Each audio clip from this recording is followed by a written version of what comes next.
Money Vikings, welcome back. Money Viking G here. I got a really good one for you. I got a really important one for you today. And I believe if you take these ideas and these concepts to heart, it will totally help you on your true wealth journey and a building wealth journey and having sound personal finance hygiene and habits. And part of what I'm saying, so this episode is 5 ways we are tricked when it comes to money. And the biggest sort of takeaway here, or one of the biggest takeaways, is that we are, a lot of times when it comes to personal finance and building wealth, if you don't make major mistakes, like avoiding major mistakes is actually a really good way to be able to succeed, if that makes sense. So if you have fundamentals right, and then you don't make huge mistakes with your money, you're going to actually just be fine over the course of a lifetime. You probably do just fine, right? And so some of these things are those mistakes. And if we can avoid them, it's going to totally help sort of clear the path to our true wealth journey. So with that, let's get right into it here. One of the reasons I wanted to do this episode is that when Jerry and I started the blog truewealth.moneyvikings.com, and we started writing articles about personal finance and investing in crypto and all this stuff, we also had a section on psychology. So I did a lot of research on the sort of psychology of money, which is a totally fascinating topic in its own right. And there's some really good scholars out there that work on this. And there's some famous ones that found that, for example, being very lackadaisical, and if you buy like an S&P 500 index fund and you just let it ride for 50 years, you do much better than the person that spends all day and night fretting over the investments and changing everything around all the time, right? So having a lazy approach to that actually resulted in better results. So there's an amazing psychology to money, and we all have sort of our relationship to money that is, I believe, influenced by our experiences growing up with our families. And then I think we also probably have kind of maybe a little bit of a genetic component when it comes to our personal psychology with money. But there are also some kind of human macro psychology with money issues that need to be talked about. So let's get into them. So the first one I want to talk about is a fatal flaw, way that we are tricked with money, is the gambling and the lotto mentality, right? So what I'm talking about here is there's a lot of forms of gambling in the world. And there's the lotto, which is a modern concept, which kind of made gambling seem a little more mainstream and kind of like not as scary. But a lot of people lose tons of money off of the lottery. And I understand some of the money goes to education, that's good, but we also, there is some also personal harm done to many people that continue to play the lottery because they're spending a lot of money on something they're really probably not going to win. So part of that is understanding probabilities, right? And then the other thing is you've got to categorize gambling a certain way. I'm going to tell you what that is, and I think that will help you succeed. The other thing is gambling can take the form in stock trading. There's going to Vegas and gambling. There's the lottery. There's all kinds of forms of gambling in the world.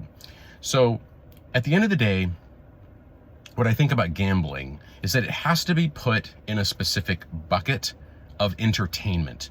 Gambling, when you do your budget, and let's say you have $500 a month for entertainment, for me, that's typically things like movies and books and magazines and subscriptions to Netflix and all that. But I think also gambling needs to be put in there, right? And the other thing to mention is if someone has a gambling problem, you've got to get professional help, and there's a lot of assistance out there. So see a healthcare provider or something, but get professional help if it's really ruining your life, because that can happen. And that can be a brain thing. That can be something going wrong with the reward centers of the brain. It's probably a brain health issue, might have to do with an addictive personality and all that. So that's number one, totally tricked in terms of gambling and the lottery. The second one I'll mention is I'm calling it price dysmorphia. And this is where we get sort of out of whack with prices, and we can be kind of ironic creatures, right? So we can, egg prices, for example, are getting a lot of attention in the news media. And yes, egg prices are a lot higher, and I get that. But, you'll see someone complaining about egg prices that went from, $4 to $8, which I don't want to see anything double like that, but, $4 to $8 a week for eggs. I don't know how many eggs people are eating. And then they're driving, a brand new luxury vehicle or some kind of vehicle, whatever, a big lifted truck or a truck or something, and they have $1,000 a month car payment. And it's like, well, okay, and that somehow can be justified, but then, oh my gosh, I'm complaining about the eggs. I can't stand the egg prices. So that's kind of what I mean by price dysmorphia, and how our minds and the system tricks us a little bit. There's another way there's many ways we're tricked with money and all this, and with prices. I mean, another thing is the classic of if something is $1.99, that's a trick in a way. It's actually $2, or it's $19.99, or 4 payments of $19.99. We kind of, numbers have a way of kind of scrambling people's brains unless they slow themselves down and do the calculations. And then the other thing I would say about that, in terms of price dysmorphia, and if you're being tricked about spending money, is do the simple trick of asking yourself, how many hours do I need to work in order to justify a certain, price of something, right? So take your hourly wage, but not your full hourly wage, because a lot of that goes to taxes and healthcare and other things, but what you actually bring home each hour. And then ask yourself, how many hours do I have to work to buy XYZ thing? So that's a good way to think of it. So that's number 2, price dysmorphia. So the third big way that we are tricked, and especially in America, and I love America, but we're tricked sometimes, and we see a lot of, for example, a lot of advertising. We see tons of advertising that is constantly manipulating us to think that we need things that we probably don't need. But anyway, the advertising leads to something else. It leads to how easy it is to get credit. Now, I understand from an economic perspective, this can be a good thing broadly for people to have access to credit. We need credit to typically go to school. Don't like this, but typically to buy a house or a car. We need credit for various reasons, and credit can be a valuable tool. As we've talked about, I've done a lot of videos on real estate investing, and credit. You need leverage like that to have an investment like that. But anyway, the point being is that sometimes it can be too easy to get credit in our society. I mean, that's exactly part of what caused, excuse me, that's exactly part of what caused the financial crisis back in 2008, was they were giving out home loans like crazy. You didn't even have to have a job, and you were getting, a $400,000 home loan. It was like, what? So anyway, ease of credit can be very tricky. Here's the rule of thumb that I keep in mind. It's very easy to sign our name and get credit, because that's almost all it takes. You need to give your personal information and you have to sign your name, right? But if you've ever been in debt, you know that paying off that debt is 1,000 times harder than signing your name. It takes months and months and years and constant payments and servicing that debt. So you got to keep that in mind before you go into debt. So to really try to do that. All right, so that's number 3. The fourth one I'll talk about is in terms of investing. So there is such thing as not enough confidence in life. You have to have some confidence to do things, but there's also such thing as overconfidence. And overconfidence in your ability to invest wisely. That's why I always talk about the value of strategic portfolio construction. That's, I really in my heart believe, the key to long-term economic viability and building wealth is having a thoughtful, well-balanced portfolio. Now, there's the classic thing, stock indexes and bond indexes, right? But people get a little overconfident when they want to choose individual stocks, in my opinion. I've tried it myself, and I've got a few individual stocks, but I'm getting away from that. I don't really think that that is the best way to invest for most people. Very few of us have enough time and inclination and even interest to be like Warren Buffett and be doing the deep dive of the financials and of a business that they do at Berkshire, for example, before they invest in them. So, that's just not very, very common. And it's just not something most people want to do, myself included.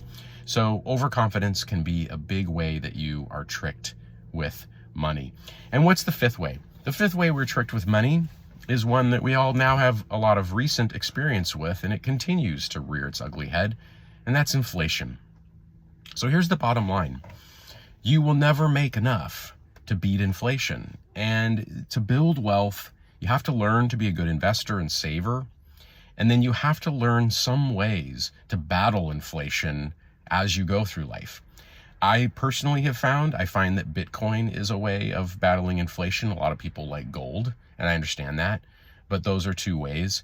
There's also inflation defense systems, which are things like buying in bulk, being part of Costco and all that kind of stuff, where you can buy, instead of paying, you're buying the 2-pack or the 4-pack of toilet paper for, $4.99, $1 plus per roll, you're buying it in bulk and you're getting it for 45 cents a roll. I don't even know what per roll toilet paper costs right now. I should know that. That'd be a good thing to know.